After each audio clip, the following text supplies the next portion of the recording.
соблюдать, да и не только в праздничные дни, во все дни соблюдать безопасность. Безопасность граждан нашего района. То, что в последние дни, в период чрезвычайной ситуации, реально электросети сработали положительно. Я думаю, что за последние несколько лет это первый раз, что в течение нескольких часов устранили те нарушения, которые были у нас в районе. К сожалению, произошел пожар, и нужно, наверное, констатировать факт, что пожар, который можно было потушить, не потушили. Не потушили по техническим причинам. Доступная подъездные дороги, все было доступно, но пожар, к сожалению, не потушили. К сожалению, дом сгорел полностью. К счастью, может быть, не пострадали люди, но на такие вопросы нужно уделить особое внимание, таким вопросам. Это не мелкая ситуация, что пожарная машина приезжает и насос не работает. И притом не куда-то выезжать за пределы райцентра, прямо в райцентре, где доступность, 5-минутная доступность, пожарная машина не сработал насос, практически, получается, силами жителей потушили дом, не дали распространения, не потушили, не дали распространения огня на другие жилые помещения, которые, возможно, могли произойти. Во все мероприятия, праздничные мероприятия, которые мы будем проводить без фейерверков, без этих шумных материалов, шумовых материалов. Я думаю, что все остальные тоже так же пройдут. Сейчас, тем более, в период проведения СВО, в такой ситуации, такие мероприятия, слишком громоздкие мероприятия проводить тоже необходимости нет. Основные вопросы у нас идут и в мерах обеспечения охраны общественного порядка, антитеррористическая защищенность, меры по обеспечению эффективной безопасности на объектах особой важности и утверждение плана на 2024 год. Мы по пожарной безопасности, в принципе, большое внимание уделяем именно к концу года, потому что если похолодание и новогодний праздник, и хлопушки и так далее, потому что если в обычный день в России каждые 20 минут происходит пожар, а именно в Новый год каждые 2 минуты у нас происходит пожар. Поэтому, скорее всего, может даже и обращение тоже сделаю к населению, чтобы именно в этот день более внимательны были, потому что многие заняты отдыхом и так далее, дети сами по себе. По образовательным учреждениям мы вчера получили список объектов образования, где будут проводиться эти мероприятия. Я им тоже направлю рекомендацию, что необходимо в каждом помещении вкратце обязательно, чтобы были первичные средства пожаротушения, чтобы выходы запасные были открыты у нас, потому что большинство они будут закрыты или же закрыты елкой. То есть как размещать елку, где должны быть дежурные, ответственные, чтобы на проходах у нас ничего не было. Эти все рекомендации сегодня будут доведены. А здесь то, что будет в Доме культуры, скорее всего, может даже я сам буду присутствовать и буду все контролировать, потому что если и дети будут с ограниченными возможностями, надо будет там более внимательным быть. Ну и при проведении этих мероприятий не применять никакие там свечи, бенгальские огни, хлопушки и так далее.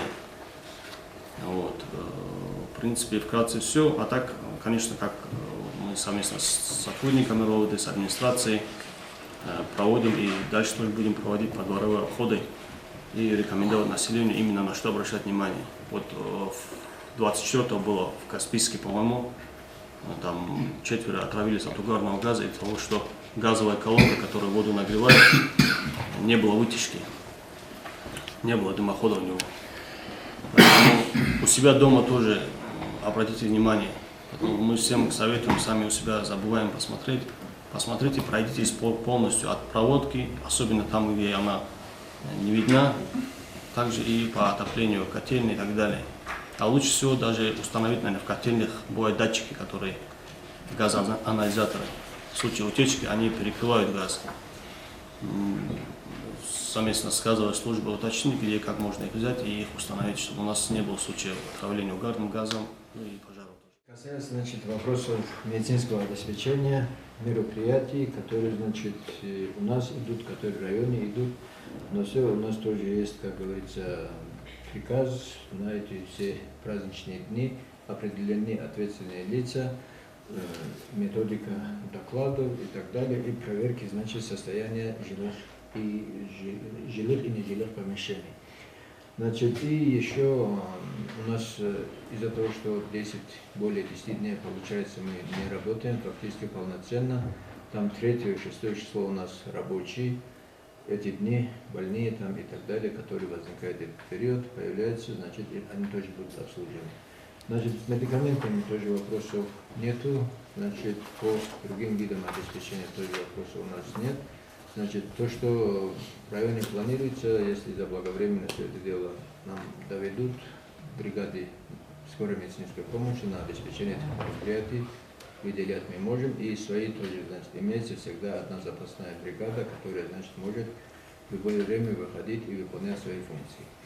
Значит, телефоны у всех работают, все инструктированы, значит, и готовы к проведению праздничных дней. Еще хочу добавить, со всех сторон у нас территория тоже она вся под видеонаблюдением, поэтому этому вопросу тоже у нас такой. Вообще, соблюдение безопасности, но почему-то все это везде так принято, мы начинаем думать тогда, когда какой-то ЧП случается. Мы забываем заранее это все готовить. Предсказать, наверное, невозможно, но хотя бы элементарную профилактику, я думаю, что везде можно проводить. Все мероприятия, которые мы проводим, мы и так знаем. И каждый год одно и то же, каждый год одни и те же мероприятия, и можно исключить риски такие. По комплексному плану, у нас все мероприятия по комплексному плану проведены, завершены. И у нас в 2024 году будет комплексная проверка, и, соответственно, будет исполнение вот этого комплексного плана проверять. Поэтому после завершения новогодних каникул всем исполнителям комплексного плана, это образование, СМИ, телевидение, там еще, ну, все, кто исполнители, и молодежи, ну, все исполнители должны представить справку, потому что если этих справок от вас не будет, аппараты АТК, они могут пригласить руководителей или сами прийти проверять вашу деятельность по нашим направлениям. Поэтому будьте добры, после новогодних каникул всем представить справки по исполнению пунктов плана этого комплексного плана мероприятий. Это по комплексному плану. А по плану мероприятий на 2024 год у нас план, проект плана уже подготовлен, у вас на столе. Если у кого-то какие-то дополнения, изменения, если будут к этому плану, вы можете их забрать, здесь добавить и потом нам представить. Мы дополним вот это, то, что вы будете дополнять, изменять.